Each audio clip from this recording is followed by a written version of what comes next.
He the politician, behind bars entertainment, CCG Network Radio. You are now rocking with the Get Rich Rapping podcast with my mans, Daniel Scott, a.k.a. Esskimo. Don't get mad, get motivated, bitches.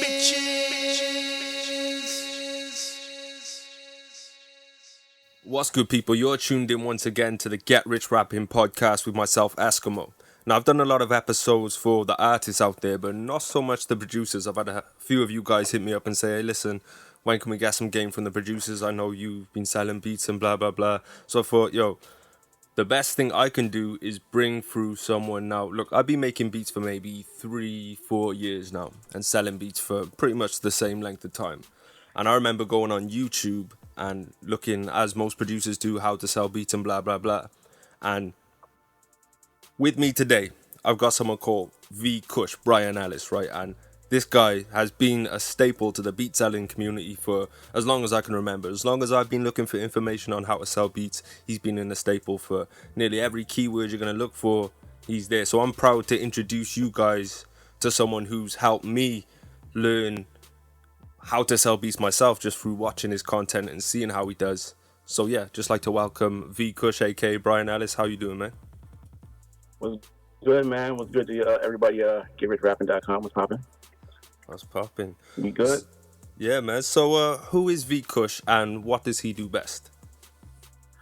First and foremost, just a husband and a father. But when the music thing, music producer, man. I've been doing this for 23 years. Nice. Yeah, 23 years I started ago, like 23 years ago. So my first beat in like 1994. Damn. And that was all offline. And but overall, just focus, man. My whole thing is just staying focused and being consistent. So, but yeah, music producer who just stays focused, networking. Good shit, man. And I think it's important to note how long you've actually been doing this, like how many different transitions of the game, because like I know a lot of people see it as one dimensional, as like I make beats, so I'm trying to sell beats, but they don't understand like how everything's evolved and how we're doing it this year. It ain't gonna be the same next year. It's not gonna be the same after that. So people they don't establish like this a fundamental, like a principle set that is going to ride you through those times and shit. So for you to be able to have sold your first beat in 1994 and to still be selling beats to this day, that's a testament in itself, man. So yeah, it's what's funny, man, it's changed. Like the technology has changed, but the actual steps it takes to sell beats haven't changed as much as most people think it is. Back in the day, it was all offline. So it was like you going to networking parties and you actually reaching out to artists and building relationships. Was the same thing right now. It's just done online. You still got to network. You still got to go reach out to artists, and you still got to build those relationships. It's just now the web is you can cast your net a lot wider because you can reach people from all over the world at this point. Whereas before it was whoever was in your radius and at that party. Now you can create your own parties online and network like crazy. Yeah, man. And I think it's beautiful as well, man. It just it gives everybody a level playing field, no matter what people say about this person's got it easier than me. So everyone's got a level playing ground for the internet, because I know that, there might be people with the most expensive equipment and maybe whether they bought out of a good job they've got or, their parents are rich or something. When it comes to selling beats, it's just mano y mano, you know what I mean? Like, it's just boom, you've either got the juice on how to sell it or not. And that's what I love about the internet, man, that it just kind of breaks down everyone's excuses into why they can or can't get success, so to speak. So while we're on the line of success, I wanted to know, what does success look like to you? Personally, I'll do it like this. When I first started making beats in the beginning, my focus was to be like Premier or to be like Pete Rock, to have like specifically just have a Manny Fresh. Like, I want to produce a whole project and just be that producer. Over time, it moved on to, the online game and selling beats. And it came full circle because right now I'm at a point where I'm not so much focused on just selling beats online. I'm more so focused on building the brand and doing projects. I think a lot of producers right now get so stuck on I need to sell a beat that they'd have more success if they sat down, found one artist, produced one artist, and built a career off of that. So yeah, like I said, I think right now it's just to put out projects, to leave a legacy behind of great music. I can't see that me personally doing it just with one-off artists from all over the world. I think it's the body of work that's going to do it for most producers if they want to get that success. For me, it's just putting out projects right now, man. Just projects, and leaving behind a legacy of dope projects that people remember. That's it, man. Because if everything that they focus on is money, that's all you're gonna have. You know what's that quote? I'm not sure who said it, but someone who only has money is how poor they really are. You know what I mean? It's not really rich to just have money. You know what I mean? To have that legacy, to have those projects, to have these amount of artists to turn around and say, you know what, you changed my life. Or producers to say, I look up to you in the way that you've done it. You know what I mean? That's real. That's real rich. That's real. It's like a respect thing, bro. I had the opportunity. I've met a ton of producers that I looked up to. I met Alchemist in 1996 at NYU, and then I went to school there. He went to school there in 95, 96.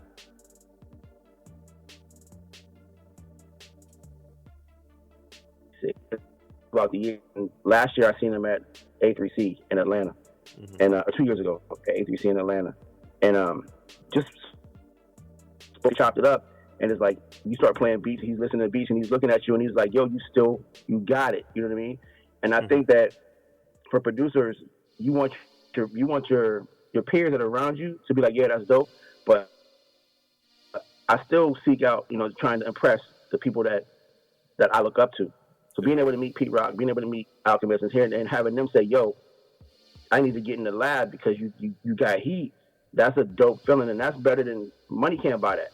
Like no money can buy that. Yeah, for real, man, for real.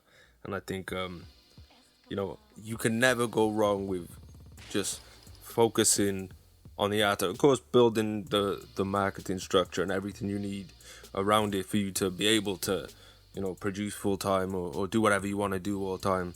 But I don't think you can ever go wrong with just really getting good with beats. You know what I mean? Yep. Good shit, man. So, but the business foundation is critical. Yeah, absolutely, man. There's only dope bros don't really pay the bills. You know what I mean? Getting a bunch of people to comment on your stuff. Yeah, that's dope, bro, and this is fire and stuff. Absolutely, man. So, what are some of the, I say worst, but maybe it could be funniest as well, things that you've seen people doing to sell beats? Man, the worst things that I see is people devaluing their talent. Yeah. Like the $1 beats, the $10 beats, like that hurts. That hurts more than anything because you can't grow from that. I know I was talking to another producer online a couple of days ago, and I switched from doing leases now to like just doing exclusives only. And the reason why is because you can set a price for yourself. So you want to make $5,000 a month, and if you're selling beats for $10, you're going to go crazy trying to hit that goal every single month. When you can't sell a beat online, when you can't sell one, because your foundation isn't set up correctly, trying to get to 5,000 is damn near impossible. So you got to look at it like, I can go out and try and target 1 million MCs to buy my cheap beats, or I can go out and I can target artists who have the budget, who have the means to get something and charge $1,000 a track or $2,000 a track. And right now I just see producers so thirsty for a sale, it's like prostitution. The beat goes to the lowest bidder. Everybody's out there selling $2 tracks, and it's like I just see producers just prostituting their music, and it's not cool, and it doesn't work. Mm-hmm. No one respects cheap. Like, nobody. Like, if you go to everybody can buy a Toyota, right? Yeah. And somebody can go and get a Ferrari. If anybody can go buy a Toyota and only a select few can get a Ferrari, the people who buy the Ferrari are looking for premium quality. They'll pay extra. They'll wait in line and pay extra for a red Ferrari. Like, that's how you got to look at your music production business. You don't want to be like everybody else selling Toyota. You want to be the guy who got the Ferrari, who got people in line waiting to pick up something. And I think that's where producers are messing up. They're cheapening their brand. And you think that them cheapening their brand is like a bad thing. Like, it's a bad thing for the community as a whole. It's not. Because there's a few of us who actually have our business in order and have that foundation set up, who are crushing the game because nobody wants to be associated with cheap. Yeah, for real, man. And it's kind of like, you know, if they sell 10 beats, they only made $100. And selling 10 beats, no matter what price, is not necessarily an easy job. Yeah, you can have the systems to facilitate that. You can have a big email list that you can, you know, send little $10 offers to, and maybe you might sell 10 of them to make 100 or something. But then you got someone else who's selling at least for 100 or something. You know what I mean? Or you got someone who's selling an exclusive for 1,000. You know what I mean? And all they gotta do is not that they specifically have to only work with one person that month to say if you're selling $1,000 exclusive. Obviously, you'll be working with other people and, you know, going through the whole, you know, relationship building process with other people. But I mean, they only have to put priority and responsibility in, you know, one thing as opposed to spreading themselves too thin and having to deal with, you know, mountains of inboxes and emails, you know, let me get this $10 beat and blah blah blah. You know what I mean? It's just it's just a lot cleaner, I think, to have a higher price ticket on your stuff. And you know, the crazy part with like the higher price ticket thing is like if somebody comes to your page and they see that your beats are $1,000, they know automatically. Like, people don't walk into, you know, the Ritz-Carlton trying to get a room for $60. They know before they get there, they know they have to spend money to get to stay in that hotel. It's the same thing with us. Like, when they see that, the way that you carry yourself, the way that you market your product, or when they get to your website and they see the quality of what you have there, they know, okay, I got to spend some money. But that comes from what you do as far as your networking outside. Like, there's people who when you come at the level at the game with respect and with some type of celebrity, people don't come at you the same way they do with when you don't have it. And it's easy to get celebrity in 2017. Easy. But producers got to do the work, and they don't want to do that work. Yeah, for real. They just want the money, they want the sales, they want it. Thing is people want it to happen now. They're not willing for it to happen in a year or 2 years or 3 years. Like, we've had to sort of do this bit and do this bit and take the steps. You know, if there's 7 steps and it's got to be done in that order, sorry, folks, that's just what you got to do. You know what I mean? Like, there's no, everyone always wants to, there must be some, you know, secret way to avoid this hustle and hard work. No, bro. Like, you know, all this information is out there for free. Obviously, there's like advanced stuff and people's personal strategies and little, you know, tips and little things that people can teach you and shit. But, you know, when we make these videos and this content and we're not just saying it to blow smoke, you know what I'm saying? It's like, it's really can be as simple as people like us are telling you folks. But, you know, if it's not something that's going to make it happen for you right now, a lot of you aren't interested. And I think that's the major problem, you know? You said it in the opening, like, we met the first time in Orlando. We actually only met once, and I was in Orlando like in 2014, I think. Yeah. And that was only for like a split second. I don't think we really knew each other at that point. I knew one producer that was with you guys, and kind of met like that. But most of my connects, most of the producers and artists I know right now, I met because of my videos. I met because of the internet. Like, most people I have never met physically ever. But the friendships and those relationships were built through the internet. Truthfully, I failed for, I guess I got online in 2006, like selling beats, and I failed until about 2012. Like, I just couldn't get it popping. Like, I actually started in 2006, quit in 2009, 2010, came back in 2011, 2012, and I had to stop to figure out how this worked and get that knowledge. I invested in a course. It was about $2,000, and I've spent $2,000. I got to figure it out. You know what I mean? I got to make that money back. And that's kind of what led me on the path. Is like me having my back against the wall and saying, okay, dude, you got to learn this or else. And a lot of people don't have that skin in the game. They're not willing to invest that. They're not willing to put themselves in a position that's uncomfortable to get out, to figure it out. And I think that's a huge problem with the music producer community, is that they think it's as easy as watching a YouTube video. Like, we put out great content, and you can learn a lot from that content, but until you actually, get consistent and start to invest into your own marketing, your own strategies, your own things that they're going to help you get to where you get to, you're going to be running around in circles. Absolutely, man. Because it's something I've noticed as well in, like, I do consulting and I do coaching as well. And then, there's some people who they're so proactive. And, by the time I speak to them next week, for example, right, I've done this, and this, and I'm doing this, and this. I'm like, all right, so we can move this conversation forward now, and I can say, right, blah, blah, blah. And then you got someone that come on, and they're like, it's like they've waited that whole week for the next step instead of going out there and being proactive and figuring this stuff. And I think that a lot of people overlook, and not just clients I've had or something, but just generally a lot of people, they're just scared to take that L, bro. I mean, they're scared to go out there and take that L.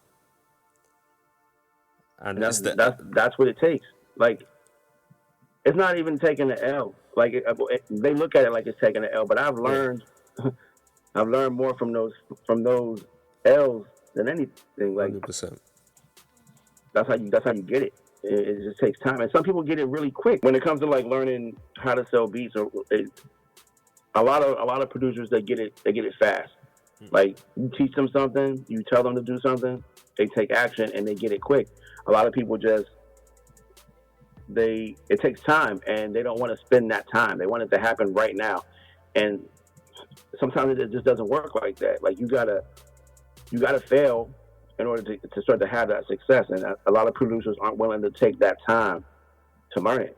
Like, you buy a course, and if it doesn't work today or by next week, they throw the course away. Not realizing that, maybe you're implementing those strategies the way that the course is telling you to do correctly. And you have to be consistent with it, man. Like, we do everything in, I'm sure you do this too, we do everything in 90-day spurts. That first 30 days, don't expect much to happen. But between, 30 and 60, you start to see a little bit of results. And by 90, you should be up and running. But most producers aren't willing to not make any money from 30 to 90 because they think this course should be working right now. And you've been broke your whole life. What's 90 days going to hurt you? What's 90 days of focus effort going to hurt you? For real, man. And it's like, no matter what happens, that time's going to pass, you know what I mean? Like, if we just, you never know how long it's going to take. But if we say in a year from now or 2 years from now, you're going to be successful if you work,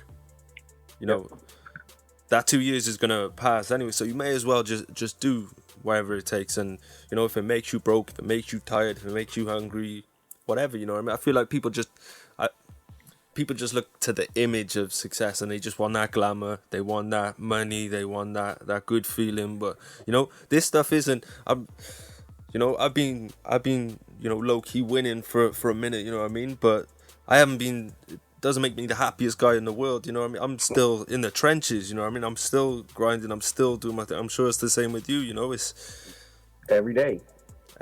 Like I said, for us, for all of us as producers, it's a never-ending job. Like, you've gotta want this. I feel like a lot of producers, it's easy to talk it and say it, but the actual work that it takes to get it is,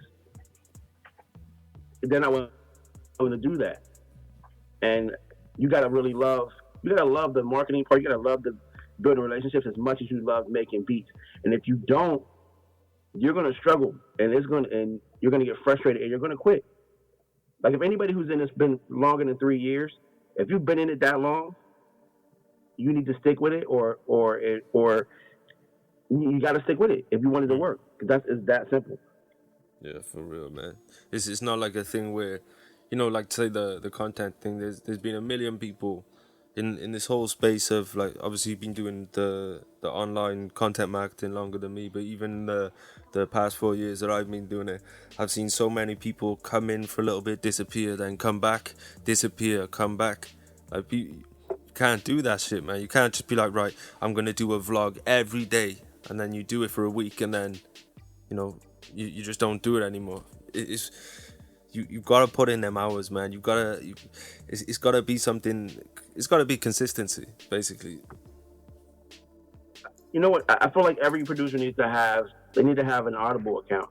They need to be reading. They need to be listening to audio. They need to be doing these things and implementing whatever it is that they're learning. Like, if you go to YouTube every day and you search how to sell beats online or selling beats online, I'm pretty sure your picture, my picture, I can name the 5 or 10 producers whose pictures are going to show up on those videos. Because it's been the same producers basically for forever that have been doing this. So it's like,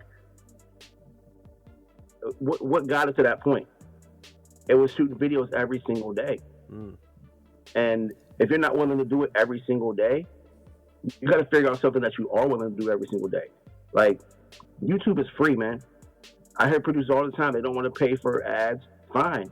You need to figure out how to get it done for free. Yeah. And if you're gonna use YouTube as that vehicle, you're gonna have to spend money on a YouTube course and invest and learn how do I SEO these videos in order to rank. Yeah. You got to master the platform, and producers they think I can just slap a video up here with my beat and that's going to be enough. And it's obviously it's not enough, because there's a million producers up here who put their beats online and they never sell anything. For real, man. It's crazy because you rarely do, like, for the big keywords when it comes to, like, selling beats or how to promote music and things along those lines. You never really see any new faces in there. It's rare. It just tends to be, rare. People do it for a little while and get bored, or they do it or there's people that just don't stick to a topic. And, YouTube is very much about consistency. Google, full stop. When it comes to search engine optimization, they gotta trust you, man. They gotta know that you're gonna continue to keep uploading content, that you've been uploading content, that all your stuff is titled correctly, all your stuff is geared towards your audience. It's not so much just right, let me make a quick video upload on YouTube. Yeah, there's some viral success that happens just randomly with stuff like that, but in terms of building a viewership and stuff, just like Google's got to trust someone, your audience has to trust the person too. And I think people don't trust themselves, so they're not really in a position to have an audience to trust them, which I guess is a little bit off the path a little bit. But yeah, it's like this. It's like, you see my videos, right? And you see my videos however many years ago. I seen Postman videos, and I watched his videos, and the only reason I seen his consistency. I seen him shooting videos all the time. Yeah. I learned to trust his word from watching his videos and implementing those strategies. And then I had to I did it my way and put my twist on it. And I'm sure you put your twist on a lot of things that you've seen, not even probably from producers, just from marketers in general. Yeah. We take in all this information. And for us, we may buy a marketing course that has nothing to do with selling music at all. We've got to figure out how do we make this work for us.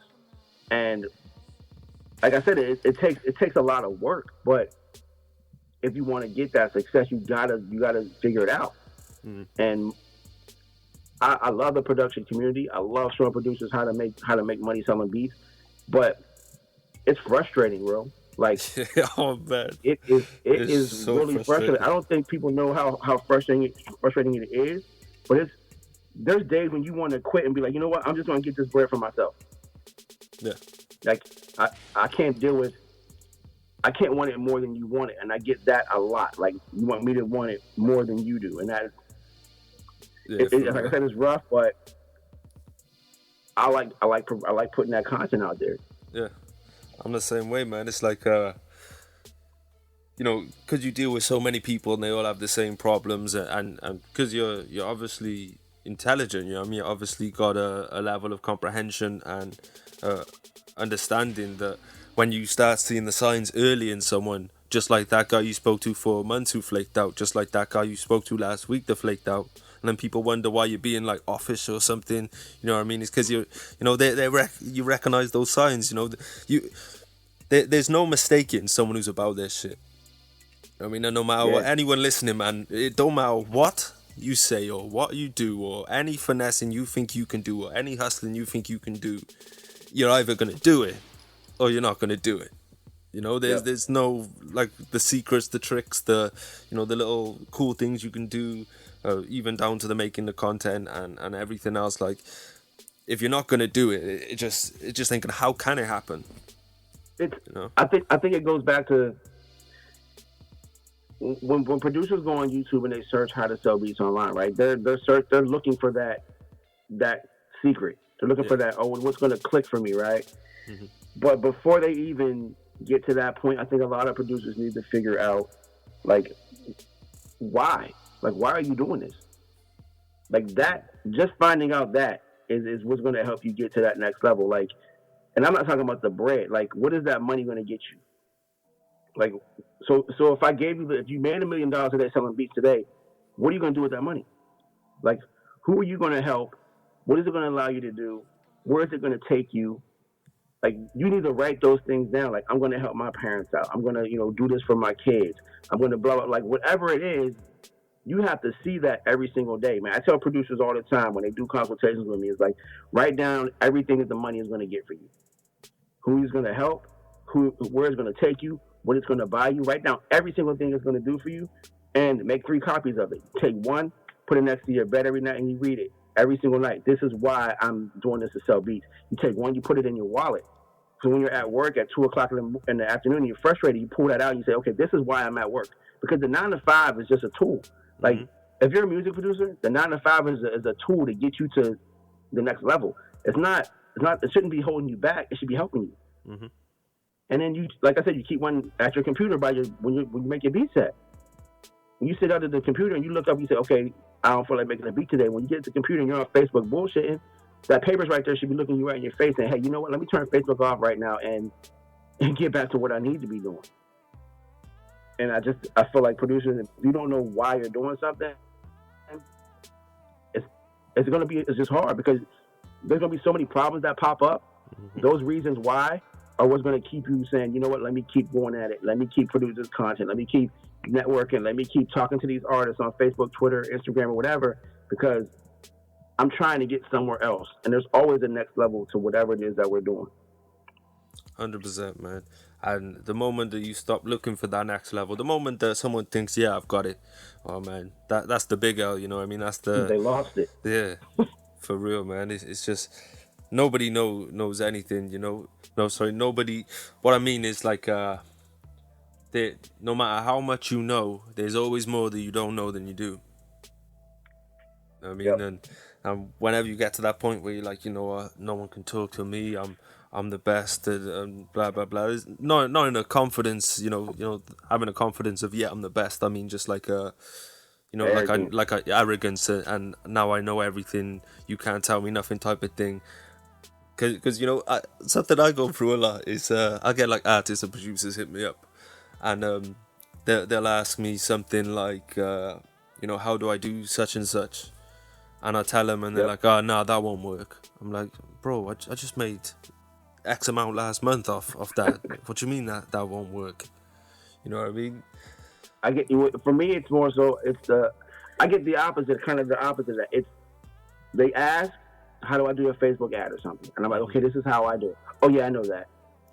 If you know everything that I'm telling you, right? And this is the thing, you can't. You seek me out to get a consultation, right? You paid $97 or $197 for an hour of my time. I give you everything, I answer every single question you have, and for everything I give you, you tell me you already know that. If you already know that, and a lot of them, they might already know that, mm-hmm. What's stopping you from doing it, from doing the work? Like, a lot of people think that they mistake motivation and inspiration. They think they're the same thing, and they're not. Like, I can inspire you to do a lot of things. You can be inspired from inspiration comes from outside of you. Yeah. It's everything you're looking at, everything you're seeing can inspire you. Motivation, it comes from inside. And if you can be inspired all day long, but if you're not motivated to get up off your ass and go get it, I don't care how many memes you look at that inspire you to do something. I don't care how many people you see getting it and you're like, yeah, I want to do that too. If you don't get up and do it, shit ain't gonna happen, man. For real, man. And it's just, you can't from that point enough of just, if you do it, it'll happen, and if you don't do it, I know it's such common sense, right? And I think that's why some people say, because I get that a lot too, where people say, I already know that, you know, it is common sense, because essentially we all know what we need to do. We need to be fucking, we need, you know, we need to be on our shit, and we need to be grinding every single day. Like, essentially, we are, no matter what, there's no one, I don't know, I've met some people in my time, but I don't believe there's anyone stupid enough to think that, you know, the answer isn't to get on your grind, learn your shit, do your shit, and make it happen. You know what I mean? I think that's the part that irks people. You know how you see an interview and there's a rapper and he's like, and somebody says, "Oh, how can I make it?" And he's like, "Yo, just get on your grind, keep doing your thing, keep moving." Like, and it sounds so cliche, but like it wouldn't sound that way if that's not what it was. Yeah. Like, there's very few people who just come out of nowhere. Like, I think a lot of people think that I can put a mixtape out because 50 Cent did it, and that's what's going to do it. Well, 50 Cent did that 12 years ago. Yeah. Like, the mixtape, that whole thing, like, things like that, like, people think, oh, I can just put my videos on YouTube, my beats on YouTube, and people are going to like them and buy them. I can post a SoundCloud link, and people are going to click my link. Well, how many producers listen to this podcast? You should think about it yourself. How many times you post a link, got no likes, no shares, no comments? Or as soon as you post it, one person likes it, and you know damn well they didn't even listen to it. They just liked it because they liked you. Like, they didn't have a chance to listen to it, but they liked it already. It's like, there are certain things that we need to do as producers, and like solo on our own, as far as learning, and as a community that could actually help us get to that next level. Like I do producerpreneur. Like, producerpreneur is just a bunch of producers who want to learn how to market, right? There's a free group, there's a paid group. The free group has 400 people in it. The paid group has 7. Like, you understand what I'm saying? Like, yeah. They all have the opportunity to get into the other group. They all have the opportunity to get in, and it's not expensive. But they'd rather stay over here and try and figure it out when they could be over here and be like, okay, this is how we do step by step how to put your Facebook ad together. Blah blah blah blah blah. Like, you know what I mean? It's just how bad do you want it? Like, and like I said, nobody respects free. Like, nobody. For real. And I think one thing a lot of producers do, and artists as well, is they just keep themselves in this box of, I'm a producer, so I sell beats. Not understanding that, you know, the same skills they're using to sell their beats can be used to, you know, make informational products, to make even entertaining products, you know. Yep. Like, I know an artist that, you know, some of his music's he's a bit comedy style, you know what I mean? So he makes some comedy products to go along with it, you know, like he wrote an ebook on how to be a pimp and stuff like that. It wasn't serious at all. He wasn't like teaching someone to be an actual pimp, you know what I mean? But his fan base, they ate that shit up, you know what I mean? His people are buying from people who they're looking at social media and they think, I really like this person, or I'm learning from this person, or I'm really entertained by this person. Because I've had people who don't even rap buy beats off me. They said, I really like this shit you post. I don't rap or anything, but, you know, I want to, you know, get something from you, so I just buy this beat or something. And you can go one level above and be like, oh, what about people like that? Let me make some products for people who aren't going to buy beats from me, so I'm not leaving any money on the table. And that's because you get it. Like, you get it, right? You understand that, like, everything, it's the, what they say, invest, learn, teach, right? So you invest in something, your time, your energy, your money into learning something, and you implement that strategy and you get some type of result and you teach it to somebody else. A lot of producers, they buy the course, they watch all the videos, and then they start to implement, and then they never get to the teaching part. Like, information is money, like point blank period. Like in this day and age, we're gonna make more money from what we know than anything. Yeah. Like, as a producer, if you know how to get likes on Facebook and you're not teaching artists how to get likes on Facebook from their fans, you're doing yourself a disservice.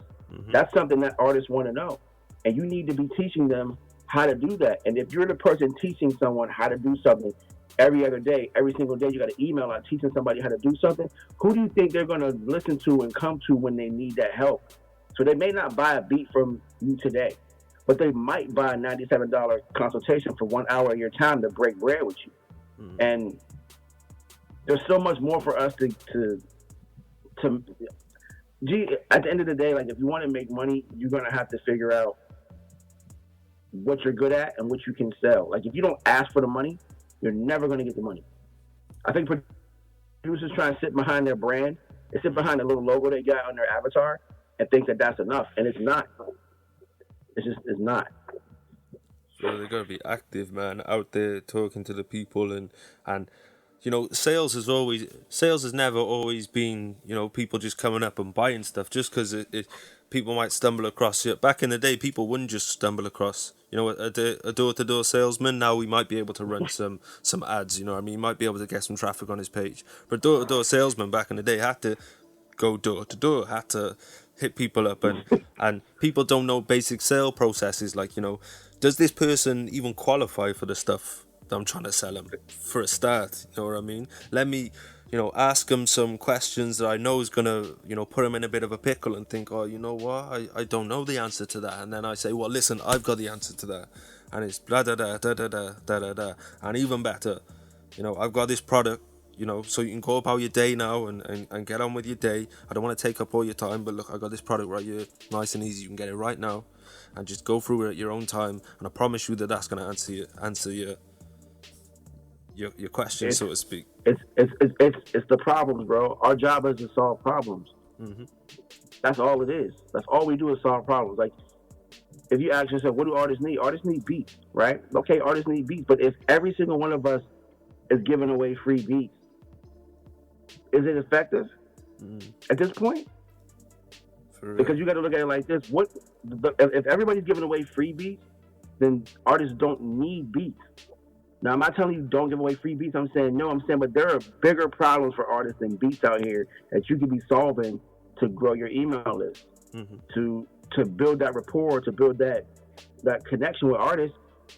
Are you willing to answer those questions? What's the ultimate goal for the artist?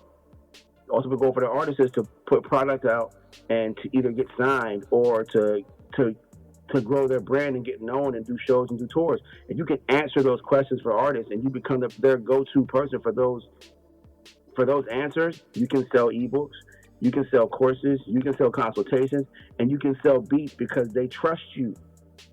They already like you, they already know you, they already trust you because you built that trust through showing them how to get their career to the next level. It's not about selling beats so much as it is, how can I help this person get to the next level?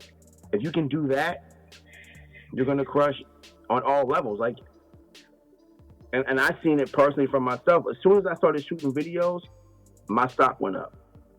As soon as I started shooting videos, like 30 videos in, boom, my stock went up. I remember going to A3C in Atlanta in 2000, and my first one was in 2010.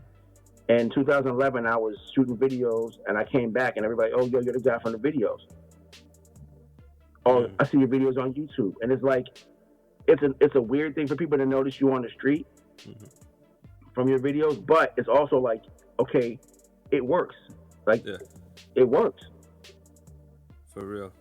Because I remember, like, when I first started selling beats, and you know, a little finesse I had was I knew that you know, I was just starting. My beats were, you know, some of my kicks were a bit muddy. My snares, they were a bit, you know. But what I started doing, because I figured, you know what, whatever, because I managed to get the top of my flash store, the top newcomer, like 3 times in the first year. And what I did was I started up GetRichRapping.com, which was a blog full of advice for artists, and I was featuring their music, running promo out of it and stuff. I was saying, hey, if you buy 5 beats, I'll give you a free article. I'll give you a free feature, and I'll throw a bit of promo in there for you. And they bam, bam, bam, bam, bam, bam. Those beats were flying out. I'm at the top of my flash store. You know what I mean? Like it's just little. Yeah. It's just adding value. It's taking what you got and thinking, you know what, like you were saying about how we know that artists need beats, but then they've also got to consider what else do artists need, right? They need promotion, they need an EPK, they need this, they need that. Let me put this little package together. Bam, this little package here with all those different things in there. Because I remember I was opening a MacBook once. I've had a few MacBooks in my time, but I was opening one once, and I was just like opening. I was like, this is an experience. You know what I mean? I'm like, it's got this real nice in there. It's got the picture above there, and I thought, yo, let me start making my products real nice on the inside. You know what I mean? Have a little folder saying bonus items, little folder, and just making it all, look professional as I could, and little experience. Make sure the cover's nice and everything. And then I thought, yo, this is premium stuff. Let me slap a 100 on that, where I was selling product. My last product before that I sold for like 15. I was like, let me put 100 price tag on that. You know what I mean? It's not necessarily better than my products that I'm selling for 30 or 40 or whatever price, but it looks the business, and it's just branded and packaged, and it's just got a bunch of different things with value in there. And I think if people just looked at everything they're good at and built packages off that, or develop new products full stop off the other stuff they're good at, man, they just have so many other reasons for other people to buy stuff off them. It's like I do like outside of music production and selling beats, I do affiliate marketing, and the one thing I've learned is that people don't buy your product, they buy the bonuses, bro. Yeah, like they buy the bonuses. It's like, oh, I want those beats, but that beats or whatever. But I do want those 5 bonuses he's giving away with it. Yeah. So in order for me to get those bonuses, I have to buy these beats. Let me go pick 5 beats so I can get those bonuses. Because the bonuses should be the thing that's pushing their career to the next level. And like, it's literally, it's kind of that simple, man. Like, if you're struggling, like, it's okay to struggle with the selling beats. As long as you're doing something, if you're actively trying to figure out how to get to the next level. Yeah. If you're struggling and you're saying, you know what, I'm just going to go back to posting links on Facebook and Twitter, it's never going to happen. Like, I hate to say it, but it's never going to happen. You got to be actively out here trying to figure it out, and getting into the circles of producers who know how to sell. Like, I've done plenty of network marketing events. I've done plenty of just marketing webinars, or paid someone to say, teach me how to do this, because I wanted to learn it, and I needed to learn it. And the only way I can get into that circle was to cash out. You know what I mean? Like, don't cash out if you're not going to do the work. Like, I will say that. Don't go buy a $300 course if you're not going to do the work. Like, if you know your work ethic is shitty, don't waste your time. Like, yeah, and then they'll have the audacity to turn around and blame the person who made the course. Yeah, exactly. They're gonna say, "Oh, that course was this," or something. Oh no, you didn't do this shit in the course. You know what I mean? If you did this in the course, you'd have been like, "Yo, this course." I can't blame Postman because it didn't work for me. I didn't do what he told me to do. Like, for real. You know what I mean? And that's kind of how it is. They everyone wants to shift the blame, I find, man. Not everyone, because obviously, there's people that get it, and there's people that don't. If the stats are right and they say that 97% of producers aren't failing, which I think is even higher than that. Yeah. But if 97% of producers aren't making money, and this is let me put this out there. Selling beats and making money is 2 completely different things. Mm-hmm. All right? If you're paying $120 a year for my flash store, $120 a year for your SoundClick page, and $240 a year for your autoresponder, and you're spending $600 a year on these products and you don't crack $600, you may have sold beats, but if you don't make that money back, you're not selling beats. Okay, like just because you sold one beat this year does not mean you know how to sell beats. Like I get a lot of producers and I'm like, oh yeah, I sell beats online. Like, yo, well, did you make your money back from what you spent this month? No. Well, guess what? You ain't making no money. Yeah, they upload beats online sometimes, and sometimes people like them. There's a difference, you know. Yeah, it's like just because you caught a sale, can you do it again? Yeah. Do you know how you caught the sale? Like, and most producers, they, like I said, it's a work ethic thing, and it comes with time, bro. But most producers aren't putting in that time, man. And like I said, if I got 500 people in the group and 7 people say, you know what, teach me how to do it, and then they get in the other group and they say, hey, I just sold my first beat. I've been online for 4 years, never sold a beat. I've been in here for a month and I just sold my first beat. Well, guess what? They believe. Yeah. 100%, man. There's a lot of people on the bench, you know what I'm saying? People, you know, it's like same as passenger seat drivers, you know what I mean? Oh, you shouldn't drive like that, you shouldn't drive like this, or, you know, someone sat on the bench saying, no, you shouldn't play the game like that, or you shouldn't have scored that touchdown like that. You know what I mean? Like, yep. It's crazy. They don't want to get in the game. It's crazy, but you can sit on the sidelines your whole life, man. And a lot of producers are doing that. Like, it's like they're dipping their toes. They're showing up to practice, but they don't want to get in the game. Yeah. Like every day they show up to practice and they sit on and just like, man, I would have did it like this. I would have did it like that. I would have did it like this. And it's like, would you? You have every opportunity to do the same thing that everybody else is out here doing. Yeah. Get out there and do it.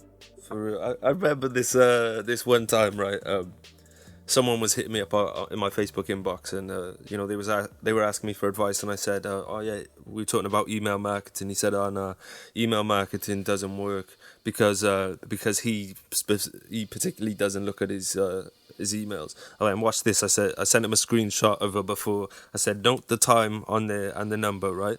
Okay, and then I went and I sent a mail blast, and then all the opens, and then showed him the amount of money had gone up, and I sent him the screenshot of that. I said, does email marketing not work? Because, you know, there's just over $100 just in one email right there. It's not working. You know, you've got to experience the shit to really know, you know? I think that producers don't, the investment is like, they're looking at everything going out and then not thinking of the things that will happen when money starts coming in. Yeah. Like, it's you can get a blog, you can get an autoresponder, and you can spend, I mean, literally that's all you really need. Yeah. To be perfect. You need your beat store, your blog, and an autoresponder to really get in this. And most producers are like, well, why? I'm not spending $20 a month. MailChimp is free for the first 500 subscribers. Mm-hmm. And you don't have to pay. If you got 500 people on your list, you should literally be making at least 2 sales a day if you're creating content, emailing your list consistently. Yeah. They say it takes about 8 to 12 times for somebody to get back to your site to buy something from you, right? Mm-hmm. So if you send 12 emails out, you should get a sale. Yeah. Right? If you're sending them back to your site for something more than just come buy my beat. Yeah. Because after the 3rd email, come buy my new beat, they've already blocked you. They've already let themselves go because they see that, oh, you just want to make $1 off of me. Yeah, for real. And that's where the content comes in. Like, I know a lot of producers, they see like the bigger name producers like Tone Jones or Superstar O, and they think that it's as easy as it is for them as it is going to be, you know, for Superstar O and them. They don't understand that they built those brands. They put in that work. They have phenomenal music, and they are ingrained in this community already. Yeah. Like, if you're just starting, you have to go with their 10 years of already being in it. So you have to figure out a different way to build your own little niche. And like for me, like I do underground East Coast beats, right? Now I do make trap beats, I make drum and bass, I do jungle, I do all that too. But most people know that if they come to my site, they're going to get hardcore underground East Coast beats. Mm-hmm. I'm fine with that because I only want those artists to come to my site. So I'll just promote to people who want that sound. Now, when they get there and they hear trap shit and they buy some trap shit, that's fine by me. But a lot of producers don't understand the power of being known for a specific thing. Like a specific, like I make trap beats. I'm the trap god. Be that, own it, and brand it, because people know exactly what they're coming for when they come see you. And it's like you see like who's the kid who did the ooh beat for Young and May? NY Bangers. Yeah. Look at his name. Like you know exactly what you're getting. Yeah, because I even remember that guy when I was in the top newcomer on my Flash tour. I think I got it 2 weeks in a row, and then I didn't have it for 1 week, and because NY Bangers had it, you know what I mean. So for him to go from, you know, he was a newcomer when I was a newcomer, for him to be producing for, you know, artists that the whole internet are talking about. So I think it just shows some scope for doing something right, you know, just getting, because she's as New York as New York gets, you know what I mean, for an artist. She down to, like, you know, obviously the sounds evolved to something that's not necessarily fundamentally what New York is. It's more of a modern sound, but like she raps it fully in the way she raps and everything. Yeah. Why is she, when she sees someone like that, sees NY Bangers, okay, that's me, you know what I'm saying? And it's building that identity as you got to build an identity as a producer. And I think that people are so busy selling beats that they forget to give people a reason why. Exactly. It's like, bro, people come to you, they come to me, they come to us for information. They may not necessarily come to us for a beat. They come to us for information. Mm-hmm. That's fine. It could be the same thing for every producer out here. But if you don't open yourself up to those other ways of making money, there's more to making money than just selling beats. Like, and I think that's it. Producers get stuck. So many producers get stuck on, I need to sell this beat. And it drives them crazy to the point that they say, if I lower my price, I'm going to sell more beats. It doesn't matter. Yeah. The price of the track does not matter. Mm-hmm. If somebody wants it, they will pay whatever you say the price is. It's the fact that producers look so thirsty. Mm. Like, there's a point where you shouldn't be asking people to come check out your beats. And I learned this. You shouldn't be asked. I put so much content out about how to get your career off the ground that artists don't even ask me about that. They ask me about the information, and then they say, "Oh, you got beats? Where can I hear your beats at?" They're asking me to hear my beats, not me saying, "Yo, come check them out." I don't post beats on Facebook. It's rare that I post a beat up, because it's like, that doesn't work for me, because there's a sea of producers posting beats all day. How do you cut through the clutter of come check out my beats?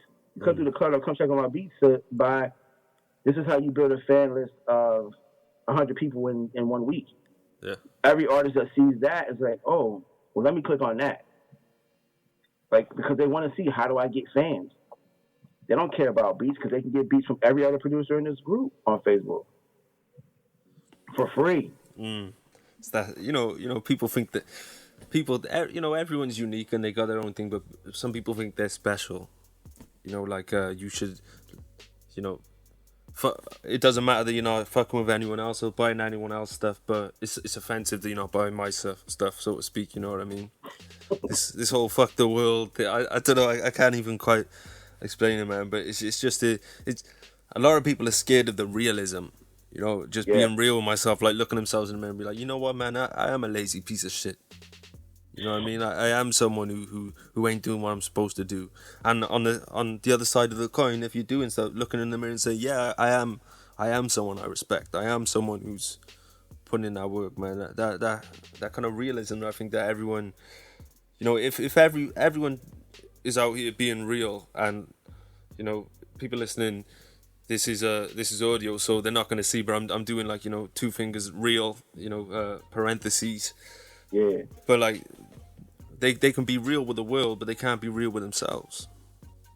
It's hard. It's hard to say that it's your fault.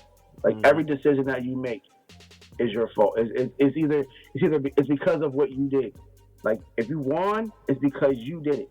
If you lost, it's because you lost. Like, and it's that simple. It's acknowledging the fact that, you know what? There's power in acknowledging in your faults. You know what I mean? Like, when I didn't know how to do Facebook ads, I had to admit to myself, okay, because you've been doing this, putting these ads up, and nobody's clicking, nobody's joining your list, you're spending all this money, you don't know how to do Facebook ads.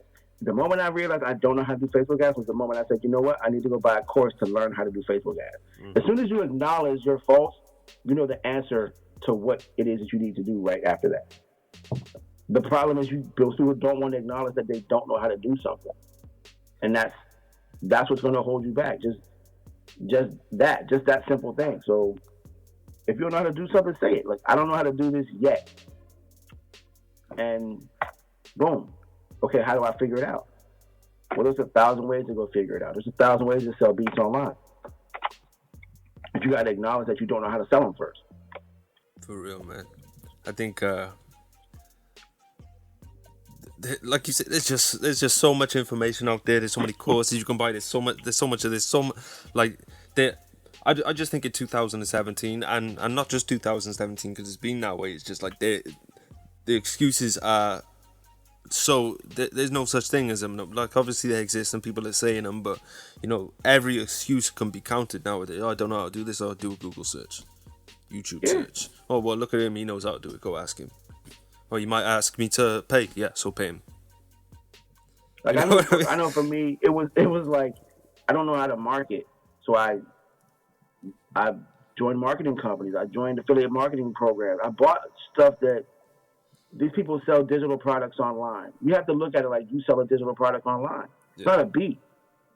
It is a digital product. And if this guy is selling a digital product like an ebook, and he's saying this is how you sell ebooks online, this is how you sell a digital product, and that's all it is. And you got to have that foundation. Like, let me put it to you. Like, let me put it to any producer listening like this. These are the things you need. You need to have in order to sell beats. All right. You need to have a blog for your content. You need to have an autoresponder to collect emails. You need to have your beat store to sell your beats on autopilot. And you need to have some type of funnel builder to build sales funnels. You need those 4 things. If you do not have those 4 things, you're in trouble. Yeah. Now, those 4 things are going to cost you, what, $20 a month for your autoresponder, $10 a month for your hosting, and you can buy, or $20 a month for your beat store. Mm-hmm. So we're at, what, $50? And then a plugin for your WordPress blog to build sales funnels is probably going to cost you about $80. Yeah. So you're going to spend $50 a month on that $80 one-time payment. If your dream, if your business is not worth spending that money, leave. Yeah. Just stop.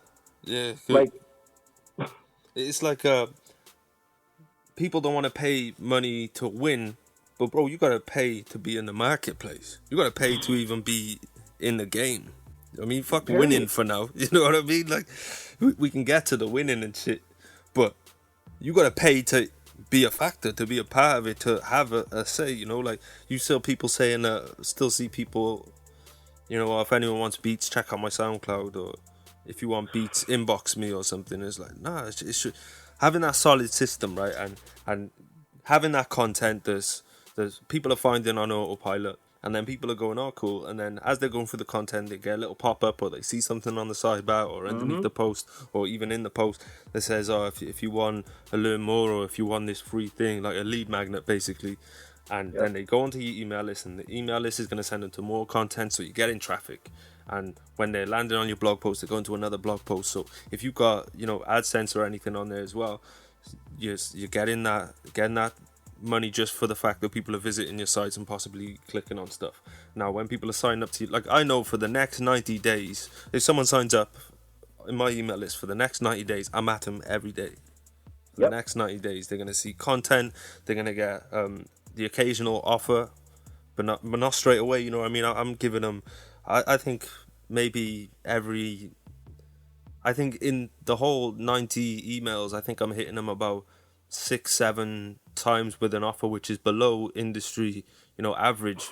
A lot of them say, 1 every 7 emails or something, but Yep. that's just my style and how I like to do it. But I know that if someone signs up today, like, you know what it's like, man. You just go to the store, PayPal notification. You'll wake up in the Yep. morning, 5 PayPal notifications. You know what I mean? Fuck being present on social media all the time, seeing all that bullshit that's out there, you know what I mean? You can set this stuff up and go and just do your occasional posts on social media, do your applying, do your, you're posting your little bit of networking here and there, and then go about your day. This stuff is, we're meant to be doing this stuff to have better lives, you know what I mean? We're meant to be doing this stuff so that, I'm not getting rich to sit on Facebook and continue to, what I mean?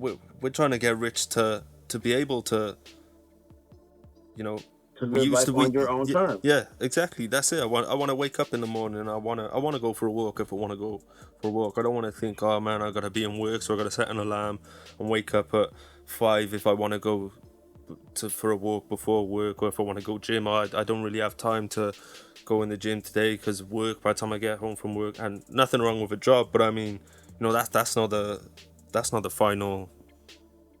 It's not the final position. destination. Yeah. Like, if I don't know anybody, I ain't gonna say I don't know anybody. I don't know too many people who actually enjoy their job, right? Especially producers. Most of us, we hate going to work. For real. So if you hate going to work, you have to figure out how to use that job to get out of that job. Like, it's just a tool to get you to the next level. And if you start looking at it like that, you'll start to see like all the other opportunities that are out here for you to make money. Like, there's so much stuff for us to do. But if you don't have that foundation of the blog, the funnel builder, the email, the autoresponder, you can't open yourself up to that. Like, I sell on my sidebar on one of my blogs, and I have a few blogs. I mean, once you get hosted, you can open up as many blogs as you want. But I have a few blogs. On one of my blogs, it's for artists, and it on the sidebar it has ClickBank products.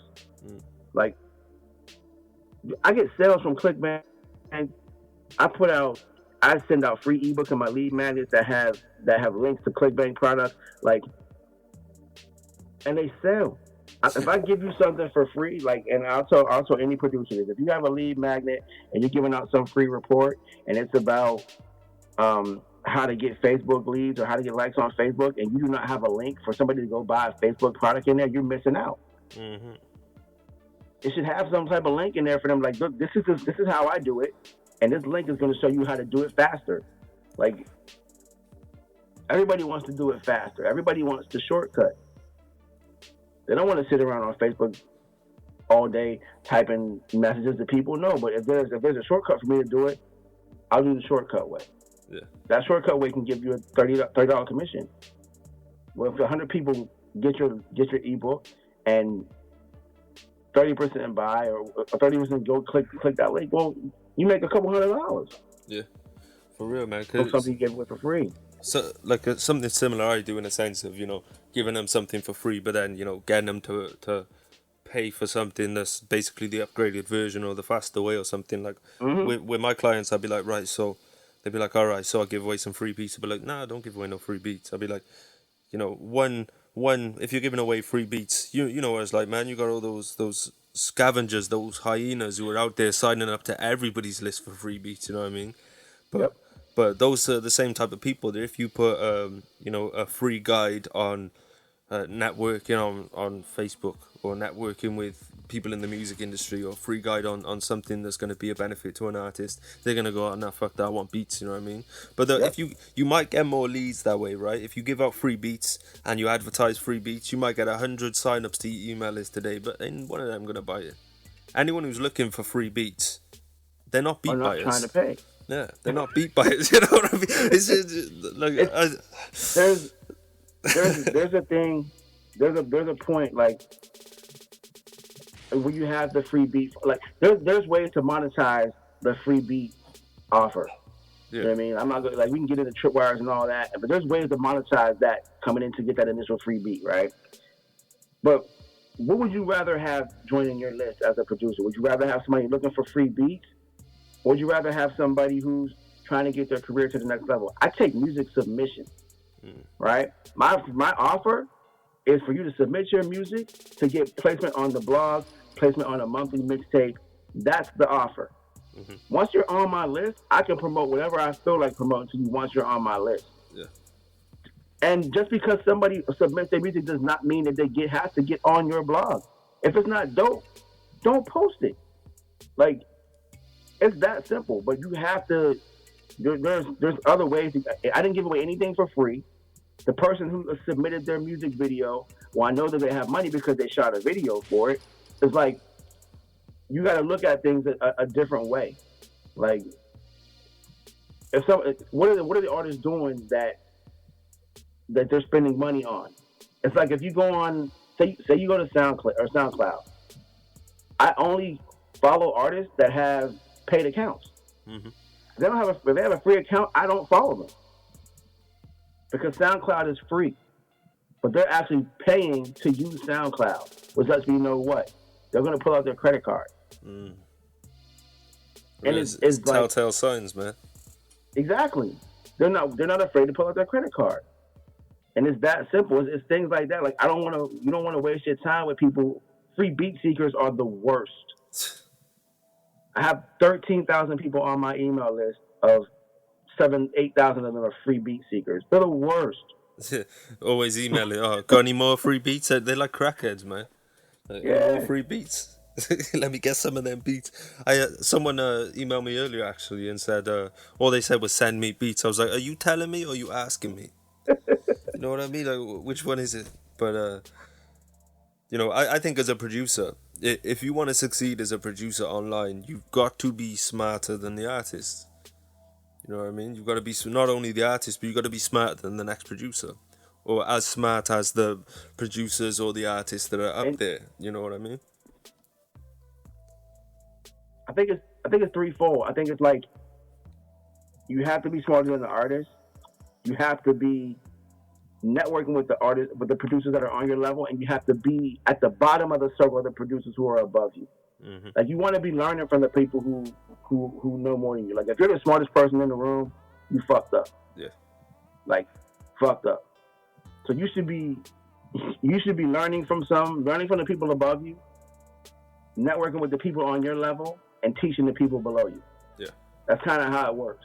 And if you do it that way, you'll have more success with anything. Because the people coming up are like, yo, he taught me how to get it. The people above you are like, yo, I see you on the rise. You need to come up here and learn what we're doing. Like, yeah. You know what I've noticed is that people who are successful, like, my thought process as a kid was like, oh, they're rich and they're greedy and this and this and that. As I've gotten older, I've gotten more help from people who are, when I say rich, I'm talking about millionaires who've helped me for nothing. Mm. Just because they see me pushing, they see me working. They're like, yo, you may want to do it like this. They just give you a little advice here and there. Hey, you may want to do it like that. And it's like, why would they help me? Because they want to see you have success. Like, the people who help me the most are people who already have what I want. I get people who don't have what I want are just pulling at me, trying to tell me what I need to do, and they don't have it. And it's like, pick who you. Be careful with who you choose to follow. For real, because speaking of like network with millionaires and stuff, I remember that Orlando event. I remember who was he was big in the company. I'm sure he was Cuban.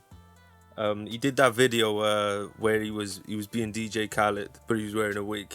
What's his name? Can you remember the one? Raphael, was it? No. I can't think of who his name was. I can't think of who it was. But he was like exactly one of the top in the company. He was like one of the top in the company. And we're outside in the smoking area. I think it was me, LeRon. I think Freddie Trax was there too. And we're just smoking outside, and then we're like, he's there and he's giving us personal game, you know what I mean? And this guy's worth a couple of million. And he was saying about how back in his country he was, selling fruit and vegetable, hustling and he had that stand, and then he employed a friend to set up this stand, and then when he came over to here, he had some money and he started investing in this and that, and he was giving us some real game. You know what I mean? And they people who are successful understand the power of helping and the power of giving. They didn't get there by being tight with their money. They didn't get there by being an asshole to everyone. You know what I mean? They success breeds success, and they know that if they breathe, like say for example now he gave us that game, and now I'm on a podcast. Like, sorry for forgetting your name and all that, you know what I mean? But if I remembered his name, I'm saying, oh yeah, I learned from this guy, and someone on the podcast might say, who's listening to the podcast might, let me go see who this guy is. You know what I mean? But then it could be the other way, and about this guy was an asshole and blah blah blah, and it's bad. But people who are successful, and by successful I don't necessarily mean achieved everything in life, but successful in you're either in this game and doing something, or you're not. And if you're in this game and doing something, you're on the path of success. You're experiencing success. They understand what that is, and it might not be that you're helping everybody and you're doing everything for everyone, but that certain people, when you notice something in someone, or if someone's about some shit, you got to be willing to not be like, oh no, I'm going to dull this person, I'm not letting them come up, you know what I mean? You got to be like, yo, let me help this person.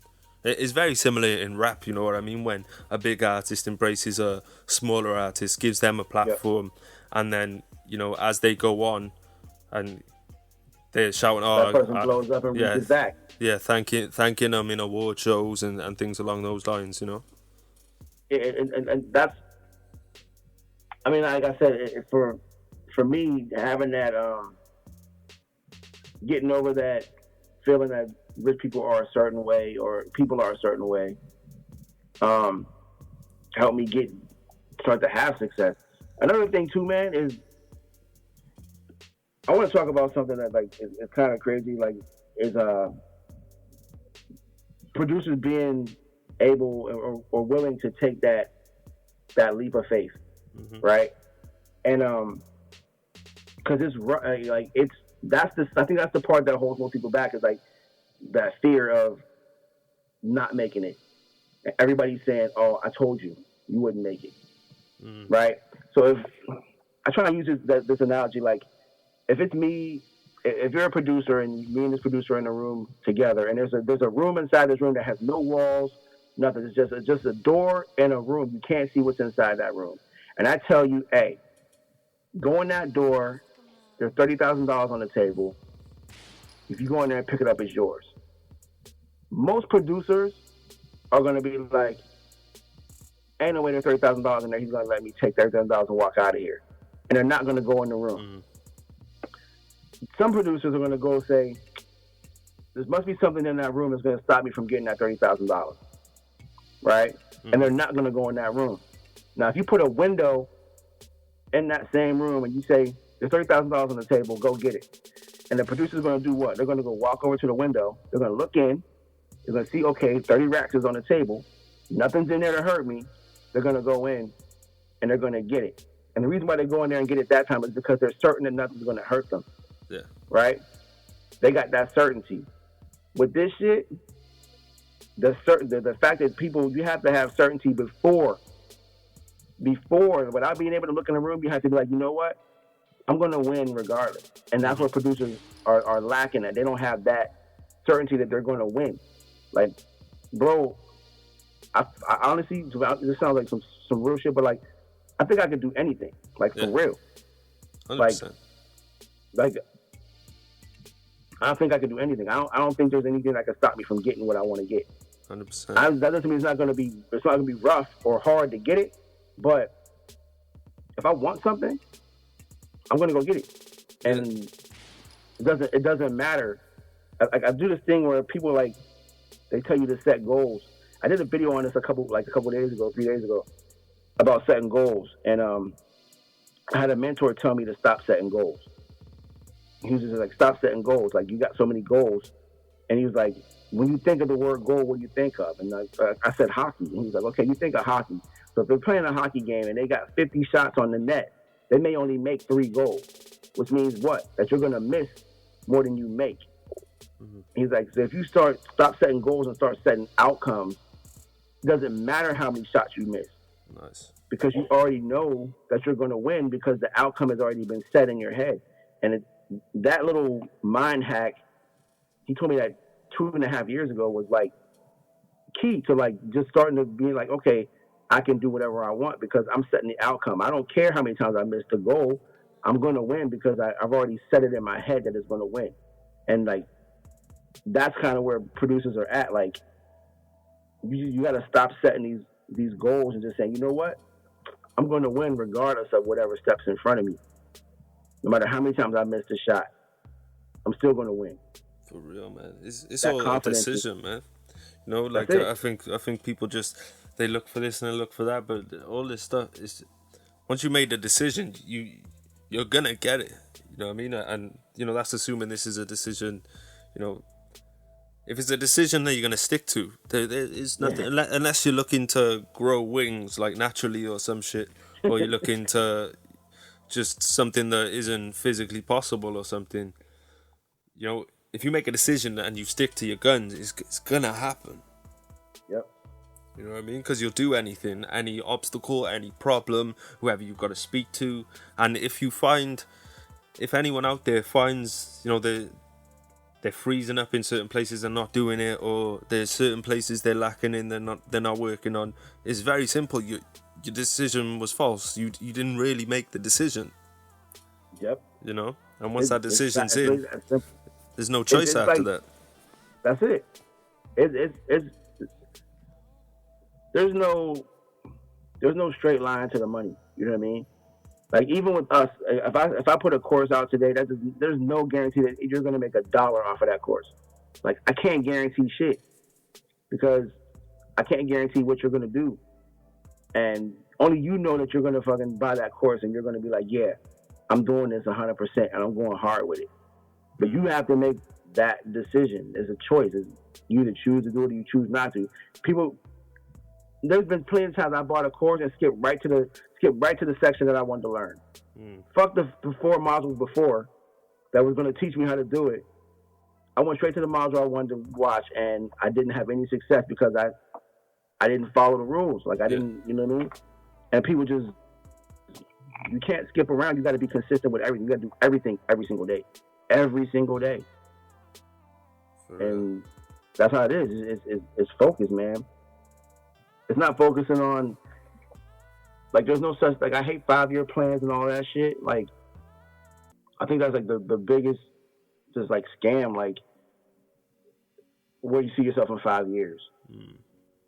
Fuck, where the fuck you see yourself next weekend? Yeah. Like, that's the question you need to ask yourself. Yeah. Like, what are you going to do today that's going to get you closer to your goal on Friday? You know what I mean? Yeah. I think if people look at it like that, it's cool to have the vision, the big vision of what you want, but you've got to knock out what you're going to do today and tomorrow to even actualize that vision. So, like, saying I want to be the biggest producer in the world is a great thing to be, but what are you going to do tomorrow that's going to get you closer to that? For real, because the people give themselves too much time when they say, oh, where I'm going to be in a year or 5 years. They give themselves too much time. It's like, if you're going to do it in 5 years, then you've got time to sit down and do this non-productive thing. You've got time to, you know, take a vacation and not do any work while you're there and stuff like that. You know, but so why do it in 5 years when you can do it in 1? Exactly, man. And people, you know, because people underestimate the amount of work they can do in the day. Like, the other day, I woke up, I had a consultation, so I went and did the consultation.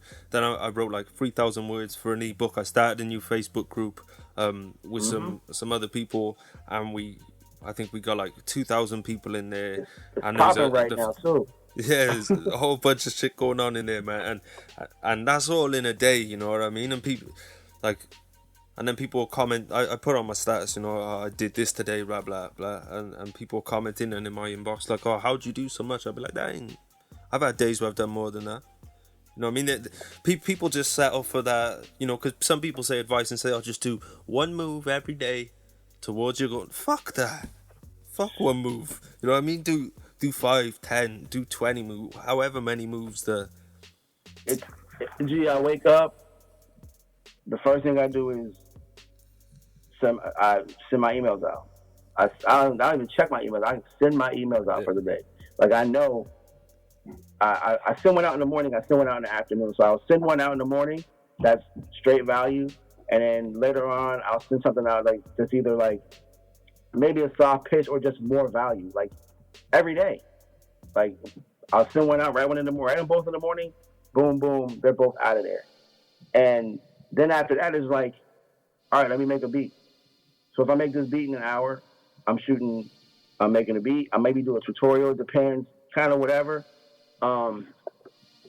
And then that's it. Like, I'm good. Like, I did it's called slaying the dragon. Pick all the big shit you need to do, knock that shit out. Your day gets so much easier when you knock out the big stuff first. And that's it, man. Write your emails, send your emails out, because that's free traffic. Once you got people on your list, it's free traffic every single day. Like I hear producers like, oh, I want to get free traffic. Build your list. Interact with your list. Yeah. Every email is free traffic. For real, because like I get a lot of people ask me how to do like free traffic. Like I had a client not long ago. We don't work anymore, but that's by the by.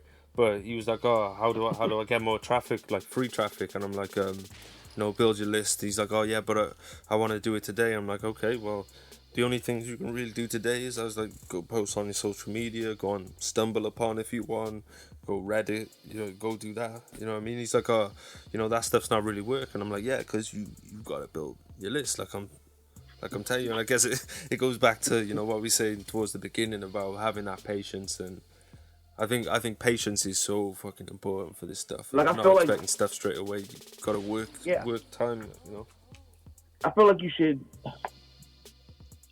should give yourself a year. Like, give yourself a year of dedicated work to get it done.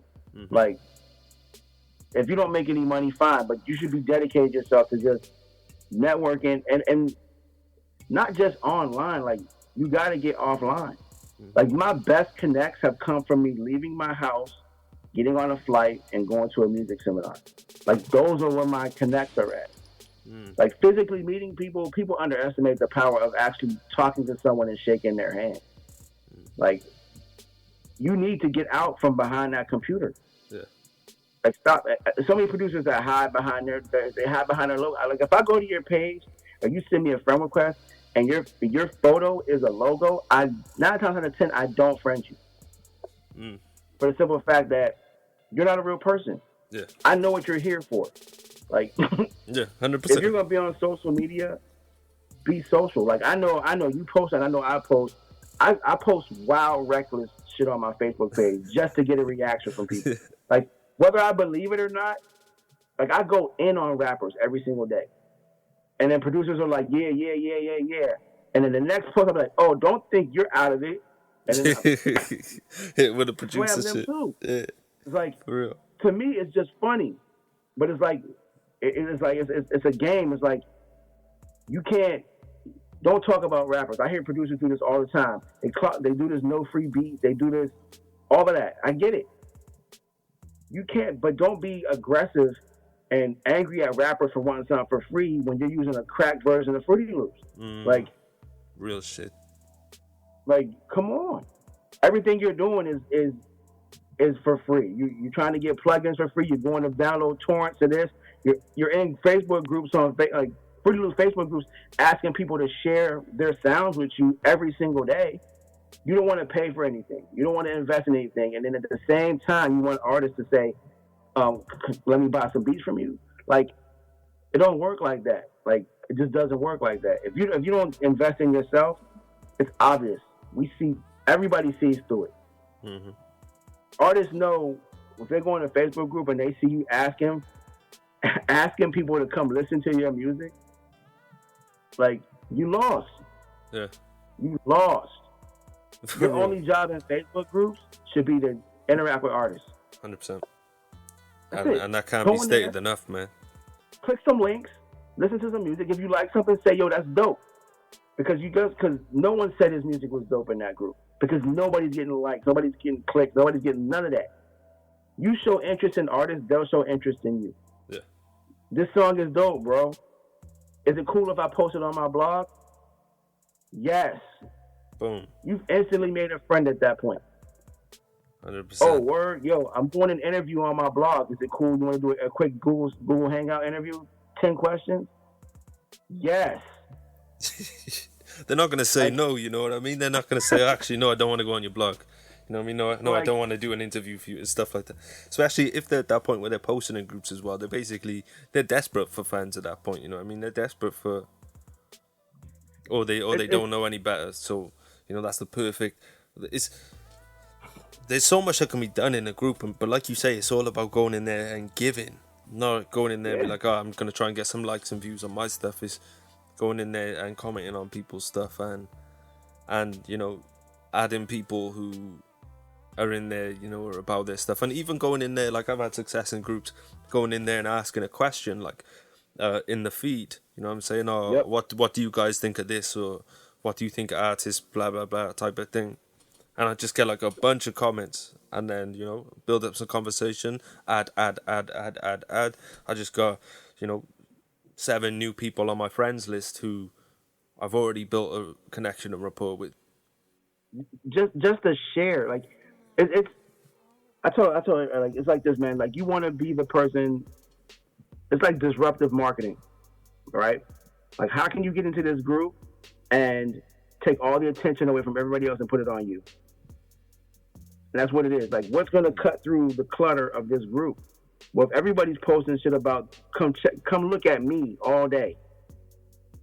Like, all you do is post, come look at me all day, every single day. If you say, and you go in there in a group and you say, you know what? I'm going to share your post. If you share someone's post, they're going to like the post that you shared. As soon as they like when you shared it, that's your opportunity to open up the conversation. Yeah, man. And it's easy. You just listen to your track, and all you got to do is quote about you know what I mean? Like, oh, I like that part where you said XXX. They know you listened. And it doesn't mean just go start sharing everybody's shit. Only shit, like I said, if you listen to something and it sounds cool, share it. It's not going to hurt you. It's only going to help you build that relationship. Yeah, for real, man. But I wanted to touch on as well when you said about how people are going to do stuff online. And this is to the people out there that say, oh, my city don't support me. Like, you know how many people say that, my city don't show me love. But I don't see no pictures of them out in the clubs in the city with this person and that person and that person. I don't see him doing, you know, events it's and turning out, up bro. to stuff. You got a network. For real, man. It's not everybody's gonna get it, but once you get it, you'll get it. You know what I mean? It's like open mics. If you want to get known locally, you have to be in those people's faces. Like, you should be at every open mic with a handful of hard drive. Every artist that gets on that stage, you need to have a hard drive in their hand when they get off that stage. Period. Mm-hmm. Like, these are my beats. This is what I do. How can we connect? And it's literally it's that simple. Like, you may not be like, you got to think of, like, who's the biggest in the style of music that you do? Who's the biggest artist in your city at that level? And you may not be able to connect with that person, but there's somebody in his crew that raps that you can connect with. Mm-hmm. You need to be there. You need to figure out, okay, this guy's the biggest in my city. Who's his manager? Let me follow his manager on Twitter. Let me see what other artists he manages and say, hey, I know you're doing music for so-and-so. The person who's underneath the man. Mm-hmm. I want to give some joints to him. Because every manager thinks you're trying to get to his big artist. Nah, I don't want to get to your big artist. I want to get to the artist that's underneath him. Mm-hmm. You want to work your way into all these situations. Because at some point, that person who's at the bottom is going to be the person on the top. And you were there from the beginning. And that manager knows that you were there from the beginning. If you got dope beats, he's going to plug you to the person who's at the top. For real, man. Because that even goes back to, I've done a lot of research and stuff on Kanye West and stuff, like when he was making beats for Mos Def and Talib Kweli, and he was just finding himself in the studios where, it just so happens Rockefeller record here too, you know what I mean? And then started making some beats for Beans, started making some beats for, some other people that are around the rock, and then all of a sudden, oh, who made this beat? Like Jay's, oh, who made this beat? Oh, blah blah blah, whoop de whoop, Kanye, blah blah blah, and boom. I can give you like personal stories from like when I first moved to New York. I was 16, 17, and I went back to Pittsburgh.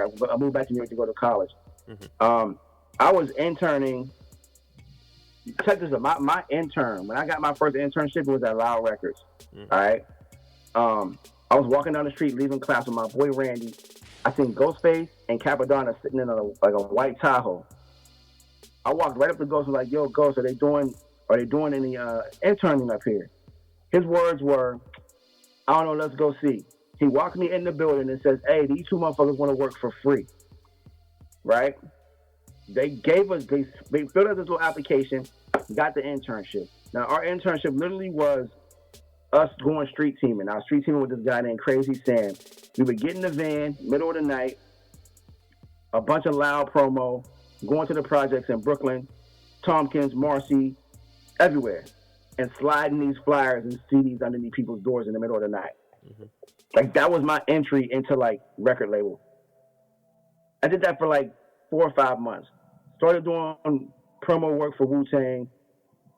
Then I moved on to Landspeed, J-Core, just a bunch of different small labels in New York doing the same thing. But throughout those connections, I started meeting managers. The first manager I met was a guy named Suave.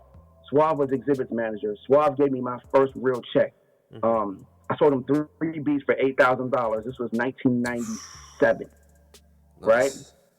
Now, I got that from just hanging around the studio, hanging around the office. I seen Exhibit was there. I seen his manager. I talked to his manager. I was like, "Yo," built the conversation up. I said, "I got some beats." He said, "Cool, send me something." I gave him a CD of beats I had in my bag. He called me 2 weeks later. I was like, "Yo, I got a check for you." They didn't do anything with them tracks, to my knowledge. But at this point, I had no money. I had nothing to lose. I made $8,000. And I was like, I'm in the game. Like, I literally thought I was in the game at that point. But like I said, it's just a matter of those connections. Now, that was 97. It's 2017. I still have those connects with those people that I had 20 years ago. Like, I can still get a check. When I go places and I see them and they see me, it's always the same thing. It's always love. It's like, "Oh, what are you working on? Who are you working with? Do y'all need tracks?" "Yes." "Go ahead. Boom, boom, boom. Let's figure out how we can get a check." But it doesn't happen if you don't put yourself in the position to be seen by those people. You're not going to be seen by those people sitting at home, like, at all. Mm-hmm. If you're the person who says, "You know what, I just want to be online. I don't want to be seen," then you need to use Twitter to your advantage. You need to use Instagram to your advantage. You need to stop following artists and start following the people who have the checks, who write the checks.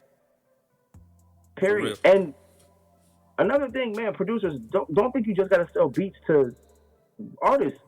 It's TV, it's video games. There's so many other ways you can make money. Like, do you have any local clothing stores in your area that do commercials on TV? Why don't you go one of those local businesses and say, "Hey, yo, you do shoot any commercial? I've seen your commercial on such and such. Hey, I got some tracks. Would you like to put them in the background? Use it for background music." Like, you got it. There's so many other ways you can get these beats out there. Like, I know a couple of people who got like the Keeping Up with the Kardashians and stuff. I know some people who got some placements in there. They're constantly getting replayed. They're doing like they play the same episode on the first channel, then the +1 channel, then they'll do a replay next week and other shit, you know what I mean? So getting that residual income too. The companies like Viacom, like, say you do like you get something on like Keeping Up with the Kardashians or something, or any reality show. What they do is, and I'll tell artists to do this anytime, if you're gonna do something like that, give them the beat for free. Right? Don't sell them the beat. Don't lease it to them. Give it to them for free, because they're going to put it on that show as fast as possible, because they didn't pay for it, and you're going to get your residuals 10 times faster. You don't have to recoup anything. As soon as they play it, you start getting paid. Like, it's just there's so many options for us out here to get it. I hate to say like it's all about money. It's not all about money, but you guys are listening to this because you want to make money. Like, yeah, and it's all about what you can do with the money. You know what I mean? Going back to what, saying like exactly. with the like when you were saying about, you know, with a vision board and everything and writing down what you're gonna do with money and stuff. You know, it's not like I hate to say it as well. You know, it's all about money, but you know it's money's required, man. And anyone who's trying to dodge it, anyone who's trying to get around it, man. Like I'm sure you get this a lot. You probably get it from artists too, and producers. I get it from producers also. Producers like, you know, they want your help, right? And they tell you to do it for the love. Like, for the love is the quickest way for me to block you. Yeah. All right, because I've been doing this since I put my first tape out as an MC, because I rhyme too. I put my first tape out in '89. Right, I was 12 years old. I started doing beats in '93 because I couldn't afford to pay for tracks. Like, I've been doing it for the love my whole life. Me giving you something for free is not doing it for the love. Like, it don't work like that. You working for free. The only time you work for free is if it's an artist that you want to work with, or if that situation is going to be able for you to leverage it into getting some money. The thing with that is like I said, if you're local and the guy, the biggest name in your city says, hey, I want to work with you, or you got some beats, and you say, yeah, you can leverage his celebrity to sell beats to everybody else underneath him. That move is a good look for you. If it's an artist in your city that you just want to work with and you want to say, yo, let's do something together as a project, you can leverage that. You can say, you know what, I'm going to give him beats because I like what they're doing. Other than that, stop doing it. Stop giving away free shit. Like, you can't make money if you keep giving away your main product for free. Like, that's bad business. It's just bad business. That's why I'm like, I always recommend the free beats thing for the email funnel, man's a bad idea. Bad idea. It's evolving, man. Like, and if people are keeping up with, because it's been free, download your free beats to sign up to my email list and all that shit. It's been that since before I come in. I've been doing it for 4 years. You know what I mean? So 2006, bro. 2006. It's 2017. Like, you can't use 2006 strategies in 2017. The only things that are consistently going to work are those foundational elements. Like, the foundation shit is going to work forever because it's been working since forever. Yeah. You know what I mean? Like, those things have been from, like, before email was direct mail. Like, it's the same principle online. You know what I mean? Those things are going to work forever. Like, people wouldn't send out coupons and shit in the mail if it didn't work. You know what I mean? So it's the same thing with us. Like, we send those emails out because it works. Like, right now, email is still the easiest way to make money online. Yeah. Period. Email marketing is still the best way to make money online. Social media marketing is shit compared to email marketing.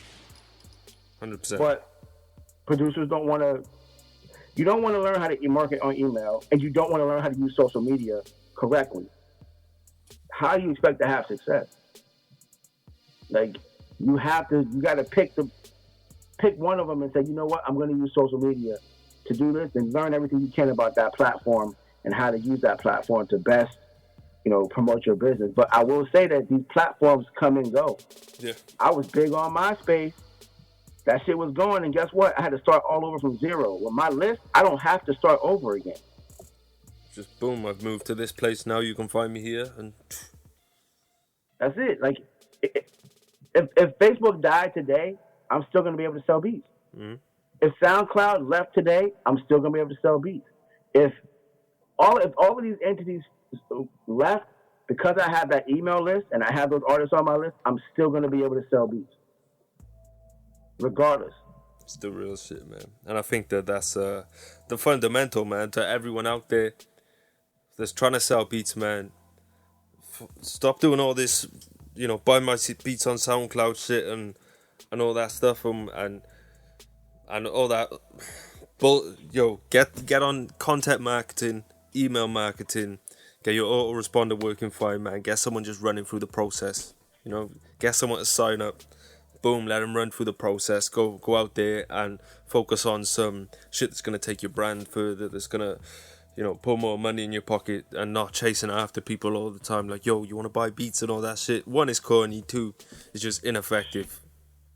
So it's like this. I told these people, this is the analogy I use. Like, you watch commercials every single day. Coca-Cola has commercials on TV, right? They don't need commercials. Everybody knows what Coca-Cola is. Why are they still using commercials? Why? Because it works. They're spending money on advertising because it works.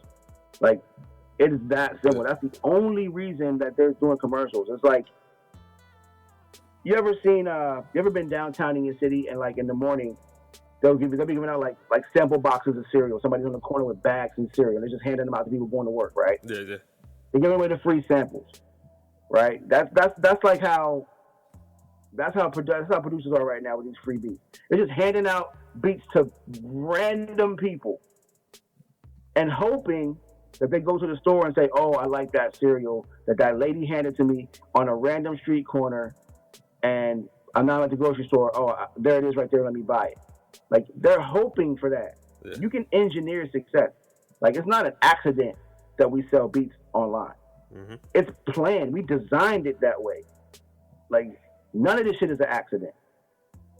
So if you don't have the system set up to sell those beats for you on autopilot, to get them into your system and to start selling those beats for you, you're at a loss. Like, for every producer that doesn't have a sales funnel, like, there's millions of producers who don't know what a sales funnel is, first and foremost.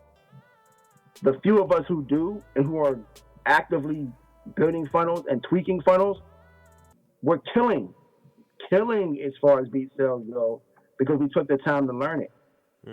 If you're not even willing to do that, to set that up, it's going to be a long, frustrating career. You're going to quit. Like, I guarantee you're going to quit. I mean, I got a sales funnel, and I talk about quitting every single day because it gets frustrating. For real. It's like, it's just like I said, you gotta take this shit seriously. Like, if you treat it like a business, it'll pay you like a business. For real, man. Making that decision, people, man. When you're out there, I'm sure everything you've learned in here sparks something. You know what I mean? Anyone listening in, just make that decision to do whatever it is.